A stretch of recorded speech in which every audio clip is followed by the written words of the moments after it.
안녕하십니까. 안녕하십니까. 예, 샌드 텔레비 시청자 여러분 안녕하십니까. 오늘 샌드 유튜브 방송에는 북한에서 외교관으로 이제 지내시다가 대한민국으로 오셔서 국가안보전략연구원에서 25년간 근무하시다가 최근에 또 이제 전 세계 이제 미국 등 전 세계를 다니면서 북한 인권 실상 또 이제 북한의 어떤 외교 정책에 대해서 활발히 이제 활동하고 계시고 또 일본에서도 대학 교수로서 북한의 실상을 알고 계시는 김동수 전 북한 외교관님을 모셨습니다. 안녕하십니까. 반갑습니다. 예. 반갑습니다. 수고 많으십니다. 워낙 이제 우리 김동수 선생님은 이제 그 북한 외교관으로서 많이 이제 알려진 분이고 또 실질적으로 이제 25년간 이제 우리 국가의 어떤 정책 자문기구에서 그동안 많은 활동을 해오셨는데요. 모르시는 분들이 계시기 때문에 우선 자기 소개, 어디서 어떻게 출생을 하셨고 성장 배경에 대해서 오늘 좀 우리 독자들한테 좀 소개하는 그런 시간을 갖도록 하겠습니다. 여러분 반갑습니다. 제가 샌드 연구소 TV에 출연하게 된 것을 자랑으로 생각하고 또 영광으로 생각합니다. 앞으로 오늘 처음 이제 초청됐는데 최경희 대표님께서 초청해 주셨고 우리 김명성 기자님께서도 이제 오늘 처음 대담 같이 하는데 이전에 많이 명성을 들었고 제가 와시다 대학 초빙 방문 교수를 2년 하면서도 그 제안을 받았었습니다. 지금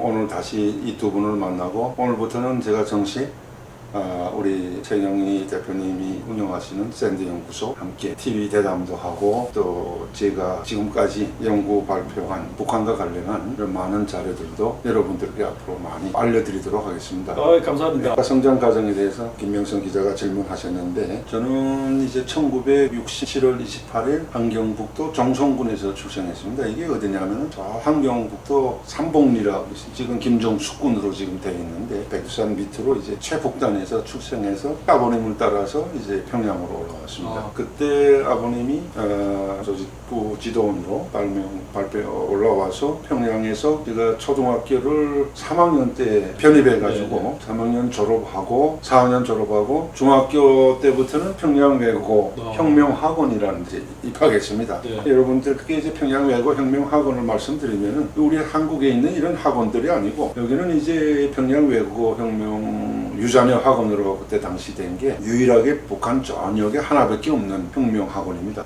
그래서 크게 북한의 혁명학원이 3개 있습니다. 하나는 만경대 혁명학원, 우리 저 김명성 기자님도 잘 아시지만 그 다음은 남포 혁명학원, 그리고 세 번째가 이제 평양 유자녀 혁명학원으로 해서 만들어졌는데 만경대 혁명학원은 해방 이후부터 김일성이가 항일무장 투쟁 시기와 저기서 말하는 6.25 전쟁 때 전사한 이런 그 군관, 장성들, 장교들 이런 자녀들을 유자녀 고아들을 이제 교육시켜서 아버지 대를 이어 혁명을 계속해야 한다는 이런 차원에서 이제 만경대 혁명학원을 내왔고 만경대 혁명학원 졸업생들은 대체 당정군 이런 데 이제 졸업하면은 간부들로 이제 많이 일을 하고 있고 간부 후보생들이네요 사실상. 맞습니다. 거기에 당시 항일혁명 투쟁을 했다는 항일투사 자녀들이라는 게 그래봤자 많지 않았고 그래서 이 6.25 전쟁 때 전사한 전사자 가족, 그것도 이제 장교들, 가족들, 고아들, 유자녀들을 이제 데려다가 당정군의 간부로 육성하는 간부 육성학교입니다. 만경대 혁명학원은. 남포 혁명학원은 이게 조금 다른 게 아래 단계로서 전쟁뿐만 아니라 사회주의 전후,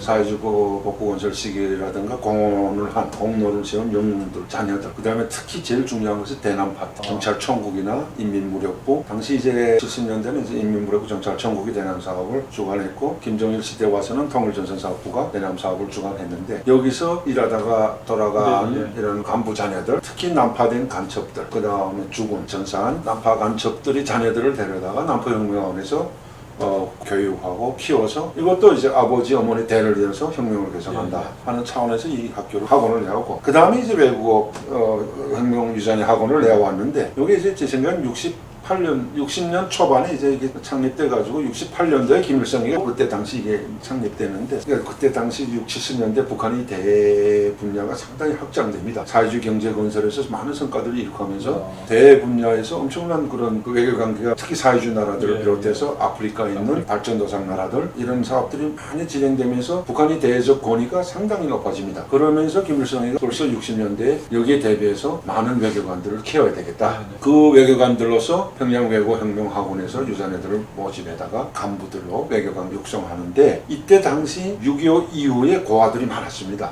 그거를 사회주의 나라들의 중국, 소련, 동유럽 나라들, 폴란드 뭐 이런 나라들에 다 보내가지고 사회주의 나라들에서 고아들을 키워줬습니다.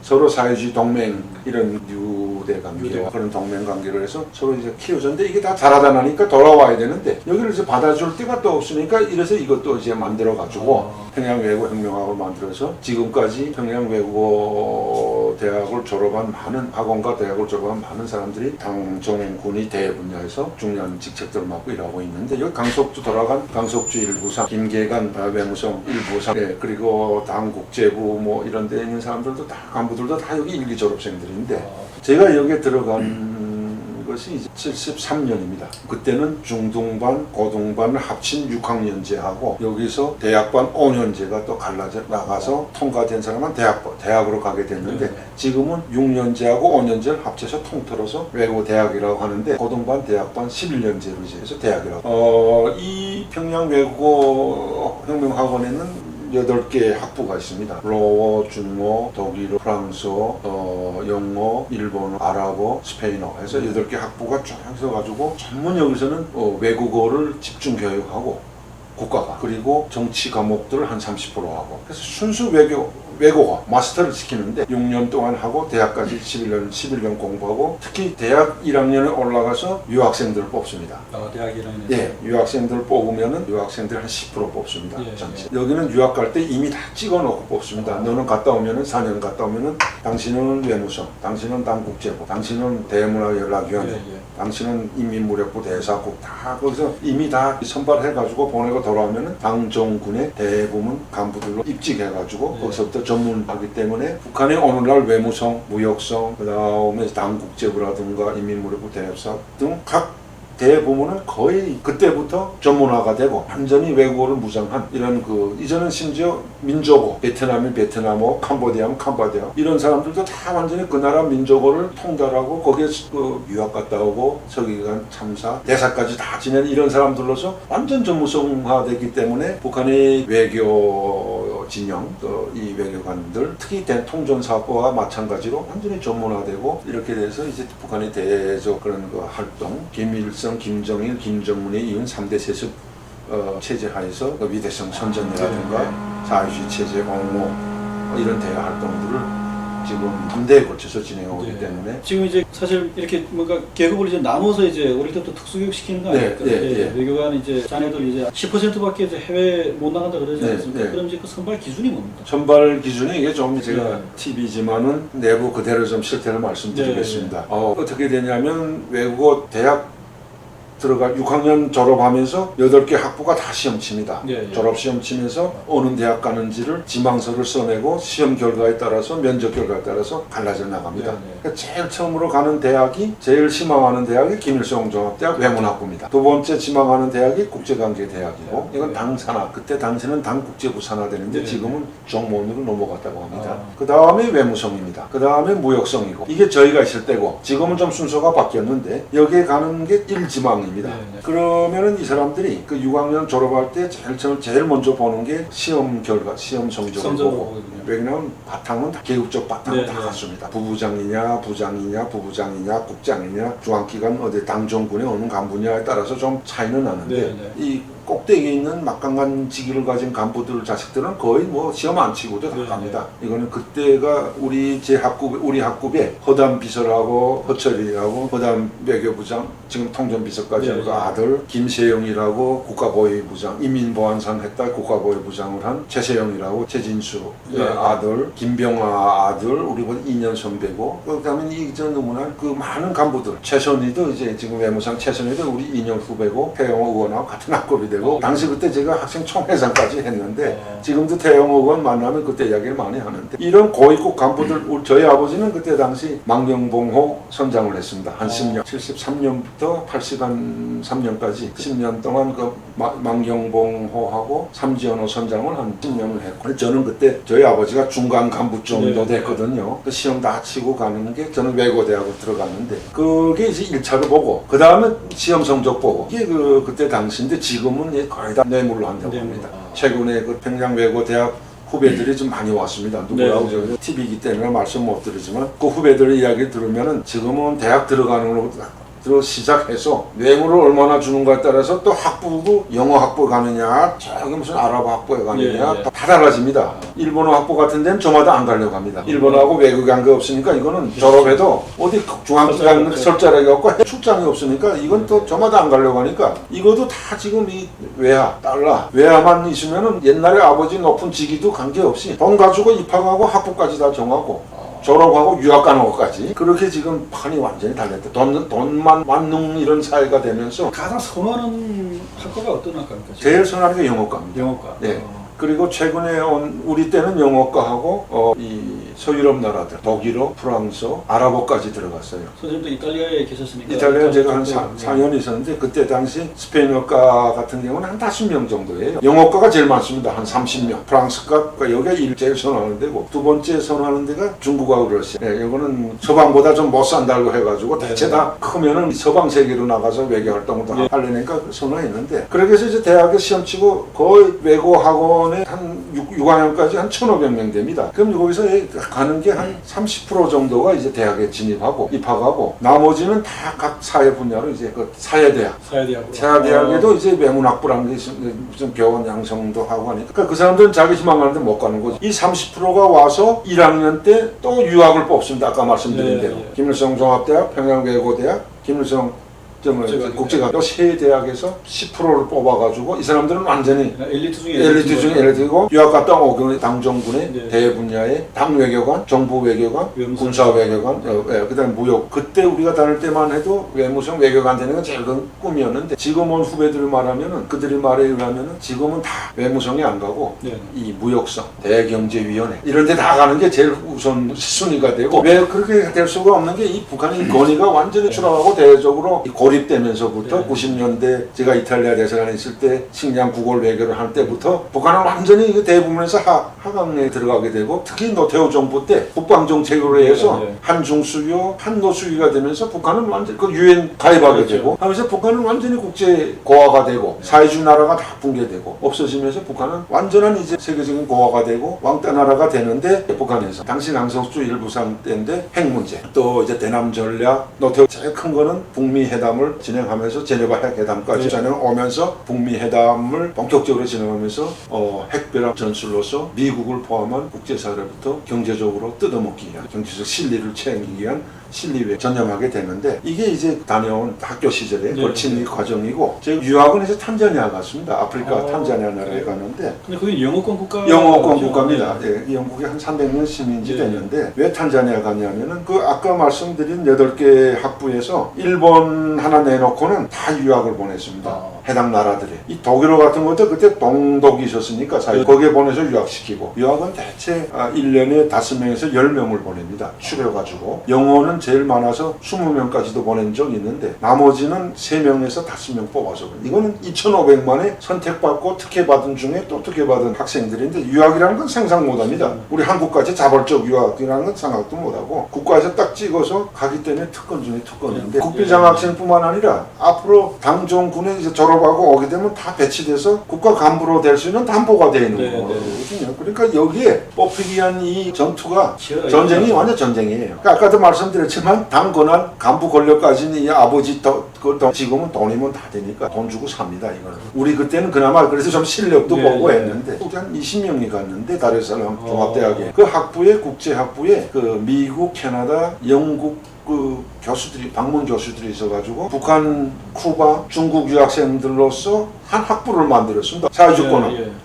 그래서 쿠바 학생들이 한 15명, 중국 학생들이 한 15명, 우리가 한 20명. 가서 이제 공동으로 이제 4년 어학과하고 아프리카 정치, 지리, 그걸 이제 지정학적인 과목들을 이제 배우고, 당시 북한은 사회주의 나라들은 다 쌍무적으로, 우리말 교환 학생식으로 서로 이제 부담해주고, 먹여주고, 살려주는 식으로 했는데, 영어만은 미국하고 영국에 못 가니까 돈도 없거니와 아프리카 나라들을 해서 이제 보내고, 아프리카에서 20명을 받아가지고, 여기서 어디나 농업대학하고 의료대학 평양의학대학에서 20명 키워주고 가끔씩 지방에도 막 내려가더라고요. 지방도 예. 내려갑니다. 농업대학, 원산농업대학도 예. 보내고 그런 교환 학생으로 이제 4년 가서 공부하고 제가 돌아온 게 82년도에 돌아왔습니다. 2년도에 돌아서 83년 초까지 3년 3월까지 이제 청와하고 4월 달인가 외무성에 배치돼서 그때 한 10명이 돌아왔는데 외무성에 한 3명, 4명 배치받고 당국제부에 배치받고 그 다음에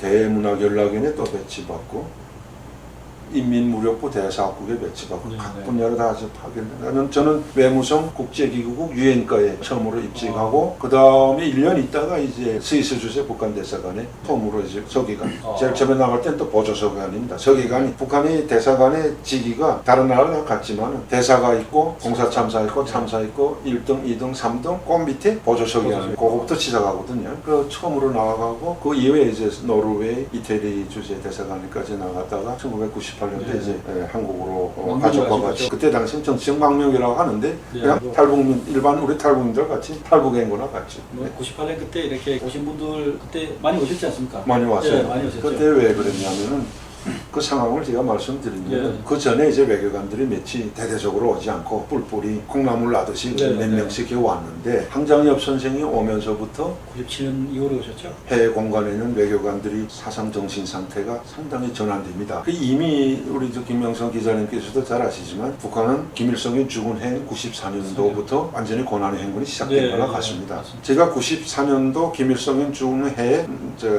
그때는 FAO 대표부였습니다. 네. 세계 유엔 식량농업기구 대표부였는데 지금은 대사관. 그 이후에 대사관계를 맺었는데 외교관계 그때 이제 임명돼 가지고 나갔는데 어느 상황이었냐면 그때가 한 7, 80만 명이 굶어 죽은 상황이었습니다. 김일성이한테 이게 제대로 보고 안 됐는데 김일성이는 우리가 어떻게 보면 김정일과 김정일의 통치 시기를 나눠서 분석해 보면은 김일성 시기는 우리가 80년대 중반까지 보면 됩니다. 그러니까 6차 당대 80년 6차 당대에서 김정일을 당중앙회 조직비서로 해서 추대하면서 유일한 후계자로 추대하고 그 85년 10년 기간에 14년 당중앙회 조직지도비서로부터 시작해서 쭉 후계자 과정을 거쳐 김일성으로부터 트레이닝을 받아오면서 5년부터는 거의 김정일이가 당정군을 네. 내부적으로 다 이제 앞으로 이제 다음 시간에 구체적으로 이제 예. 그 통치 시스템 스타일 정책 결정 과정 이걸 다 말씀드리겠는데 85년 이후부터는 무슨 말을 시작하게 되냐면은 그때까지는 이제 공동 통치 시기입니다. 10년대 70 중반까지는 김일성의 유일 사상 체계에 의한 김일성의 유일 독재 체제였고 75년 중반부터 85년까지 10년 기간은 굳이 이제 그 기간을 나눈다면은 김일성, 김정일 공동 통치 기간, 유일 사상 체계 및 유일적 지도 체제에 의한